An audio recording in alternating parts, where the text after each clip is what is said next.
सुप्रभात विद्यार्थियों। आज क्लास 10 पाठ नंबर 5 जो पद्य विधा है, उस पद्य विधा के अंदर सूर्य कांट त्रिपाठी न्याना, जो सूर्य कांट त्रिपाठी न्याना है उसकी दो कविताएं आपके सिलेबस में है। एक तो उत्साह और दूसरी है अट नहीं रही है। दूसरी कविता कौन सी है? अट नहीं रही है। इन कविताओं के अंदर क्या कुछ है, इसको मैं आज एक वीडियो यूट्यूब पे अपलोड कर रहा हूं। मुझे उम्मीद है इन दो कविताओं में क्या सारांश है, क्या बताने का प्रयास किया है कवि ने, इस वीडियो देखने के बाद में आप इन कविताओं को समझ जाएंगे और इसके साथ ही आपको कवि का अभिप्राय समझ में आ जाएगा। अगर ये वीडियो आपको पसंद आए तो लाइक और शेयर कीजिए। देखिए, सूर्य कांट त्रिपाठी न्याना कवि है, सूर्य कांट त्रिपाठी न्याना कवि है और कवि की क्या है, दो कविता आपके सिलेबस में है। जो कवि हैं वो कई कविताएं लिखते हैं। उन कविताओं में से आपके जो पाठ्यक्रम में जो 10th क्लास है उसके जो पाठ्यक्रम में कविता है उत्साह और अट नहीं आई है। देखिए, उत्साह विद्यार्थियों, उत्साह नाम देखते ही आपको ध्यान आएगा वीएस। मैंने पहले बताया था कि उत्साह क्या है, वीएस का क्या है भाई, स्थायी भाव है। तो निसंदेह यहाँ एक क्रांति की बात होगी, निसंदेह यहाँ एक वीरता की बात होगी इस कविता को पढ़ने के बाद, क्योंकि ये क्या है, उत्साह। उत्साह का मतलब क्या होता है? जोश आना, परिवर्तन होना, संसार में परिवर्तन होना, जोश होना, वो क्या है, उत्साह वास्तव में कहलाती है। तो देखिए, उत्साह कविता के अंदर कवि क्या बता रहा है, ये बताने का प्रयास करता हूं। देखिए, उत्साह कविता में कवि ने बादन का आह्वान किया है। बादन का आह्वान किया है। देखिए, आह्वान करना दो प्रकार से हो सकता है। आह्वान हम क्रांति के नहीं कर सकते हैं, आह्वान हम गर्मी से बचने के लिए कर सकते हैं। दोनों ही तरीकों से आप समझने का प्रयास कीजिए कि क्या किया है भाई। देखिए, उत्साह कविता में कवि ने बादन का क्या किया है भाई, आह्वान किया है। बादन का आह्वान का मतलब बादन को बुनाने का प्रयास किया। आह्वान का मतलब क्या होता है, बुनाना। और बुनाने का अभिप्राय दो प्रकार से होता है। एक तो क्रांति कि जो पुराने विचार हैं, जो पुरानी मान्यताएं हैं, पुरानी सोच है, उनको समाप्त कर दिया जाना चाहिए और नए विचार, नई सोच और नया दृष्टिकोण आपके पास होना चाहिए।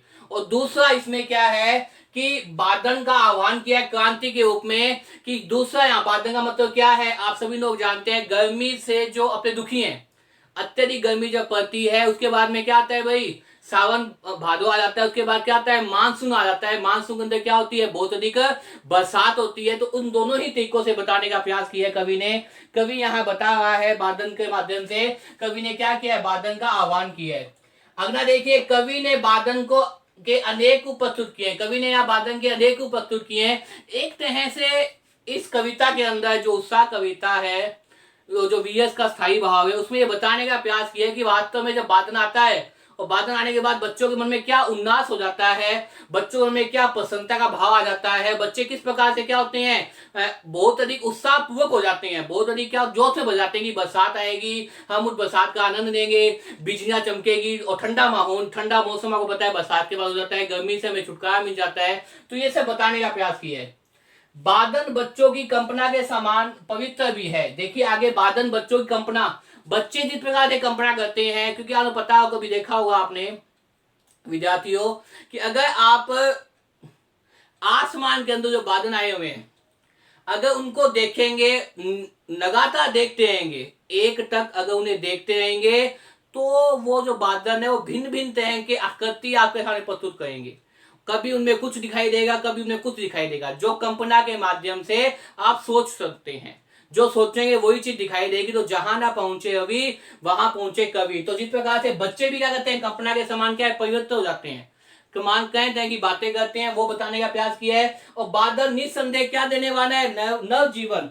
देखिए विद्यार्थियों, बादल क्या है, निस्संदेह क्या देने वाला है भाई, नव जीवन देने वाला। नव जीवन का मतलब नया जीवन देने वाला है। और नया जीवन को बादल कैसे देगा, आपको पता है, जब बरसात होगी धरती में जो अन्न है, धरती में जो बीज रोपे गए हैं, उनसे क्या होगा भाई, अन्न, बीज को पानी मिलेगा, मिट्टी पहले ही है, खाद्य पदार्थ मिलने के बाद क्या होगा, बीज अंकुरित हो जाएगा। और जब बीज अंकुरित हो जाएगा तो क्या बन जाएगा, पौधा बन जाएगा। इस प्रकार से क्या है, बादल नव जीवन देने वाले। बादल नव जीवन देने वाले का मतलब ये है कि जब बरसात होती है तो हमारे जो अन्नदाता है, हमारे जो किसान है, वो क्या करते हैं, भूमि पे अन्न का उत्पादन करते हैं, बीज लगा देते हैं। बरसात होने के बाद क्या है, वो बीज क्या है, अंकुरित हो जाता है। अंकुरित होने के बाद क्या है, उसके अंदर क्या होते हैं भाई, फन पौधे लग जाते हैं। इसलिए यह बादन क्या है, नव जीवन देने वाला है। इसके साथ ये बताया कि बादन क्या है, क्रांति का प्रतीक भी है। सबसे महत्वपूर्ण बात क्या है, क्रांति का प्रतीक। क्रांति का प्रतीक यहाँ पे क्यों बताया गया है बादन को, कि क्रांति का मतलब यहाँ पे क्या है,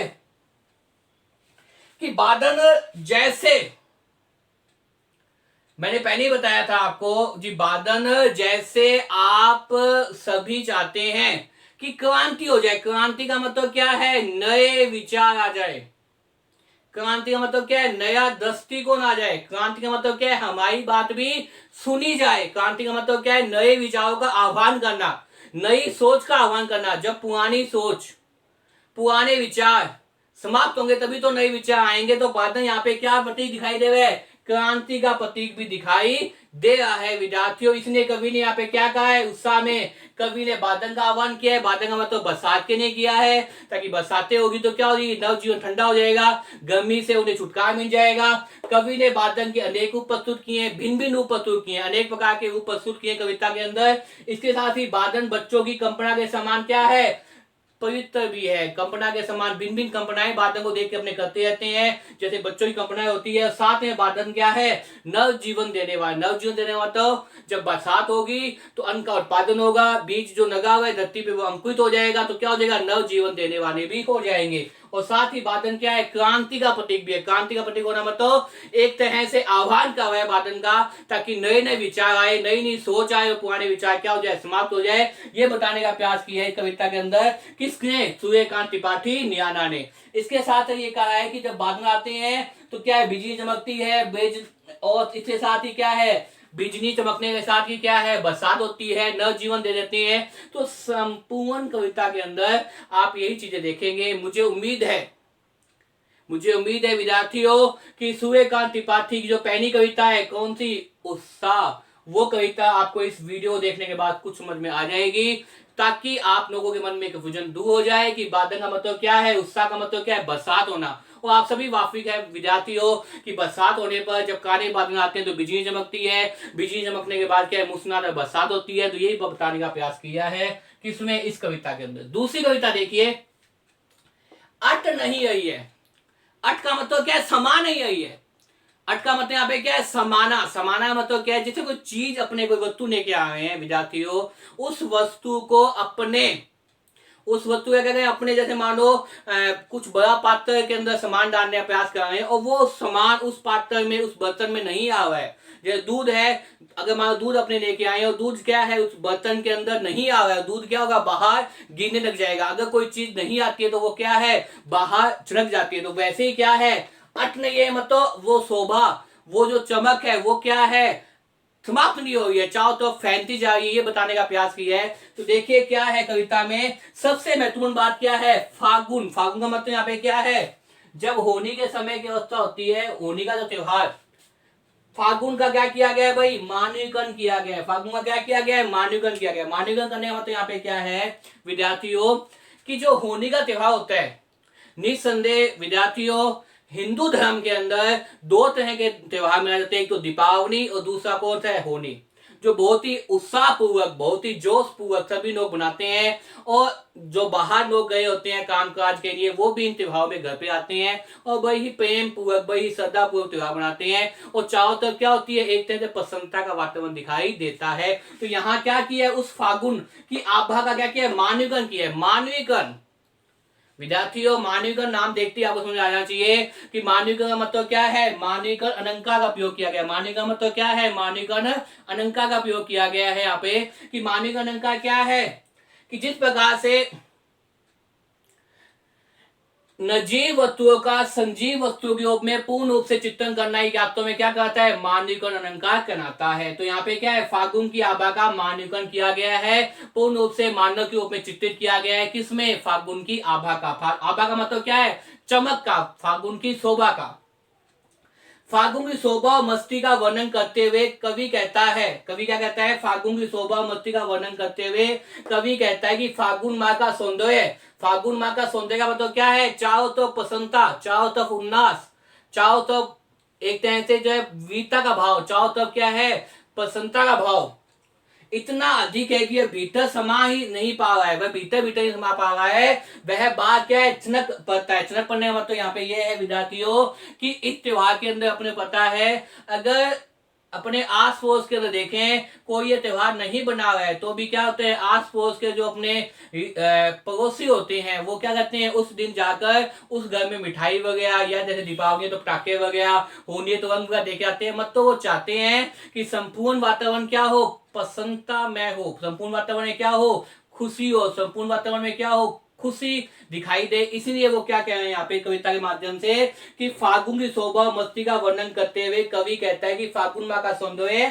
इतना अधिक है कि भीतर ही समा नहीं पाए, भीतर भीतर समा नहीं पाने का मतलब क्या है विद्यार्थियों, कि वो भीतर ही भीतर दिखाई नहीं दे रहा है, भीतर भीतर समा नहीं पा रहा है, वह बाहर चनक पड़ता है। बाहर का मतलब अधिक राग पाता है। और इस त्योहार के अंदर जो होली का त्योहार होता है उस समय पता है आपको एक कविता में बताया गया है कि चारों तरफ क्या है, बहुत अधिक सुगंधता होती है। इस समय फसलें पककर तैयार हो जाती है, फसलों की भी सुगंध आती होती है, और साथ में क्या है, नया धान दिया जाता है, किसान भी पसंद होते हैं। के साथ साथ हर तरफ क्या है, वातावरण के अंदर प्रसन्नता दिखाई देती है, वातावरण में हरियाली दिखाई देती है, वातावरण भी क्या है, संगुटित होता है। और इस प्रकार से प्रकृति क्या है, संपूर्ण संसार में दिखाई देती है। जैसे उसमें क्या है, फागुन का सौंदर्य डूब गया है, फागुन की आभा रच गई है, जिसे शब्दों से अलग नहीं किया जा सकता। और फागुन में सांस लेते ही चाहो तो वातावरण क्या है, सुगंधित हो जाता है, चाहो तो क्या है, प्रसन्नता का वातावरण दिखाई देता है। तो इस प्रकार से ये जो कविता है ये पूर्ण रूप संपूर्ण रूप से क्या है, फागुन के पर केंद्रित है। कौन सी कविता, अट नहीं आई है। तो इस प्रकार से देखे विद्यार्थियों की सूर्यकांत त्रिपाठी निराला की आपके सामने दो ही कविताएं, एक तो क्या है उत्साह, दूसरी कौन सी, अट नहीं आई है। उत्साह का मतलब क्रांति का भाव, बादल जब बरसात करते हैं उसका भाव, अट नहीं आई है मतलब फागुन की आभा, फागुन की चमक का भाव बताया गया है कि फागुन मास के अंदर सभी लोग क्या है, पसंद दिखाई देते हैं, किसान भी पसंद होते हैं, वातावरण भी क्या सुगंधित दिखाई देता है। विद्यार्थियों मुझे उम्मीद है कि इस वीडियो के माध्यम से आप कवि कौन है, सूर्यकांत त्रिपाठी निराला की दोनों कविताएं कौन कौन सी, उत्साह और अट नहीं है, ये समझ पाएंगे। और आपको ये वीडियो के माध्यम से कविता का जो भाव है, वास्तव में कवि क्या कहना चाहता है, ये समझ में आ जाएगा। धन्यवाद।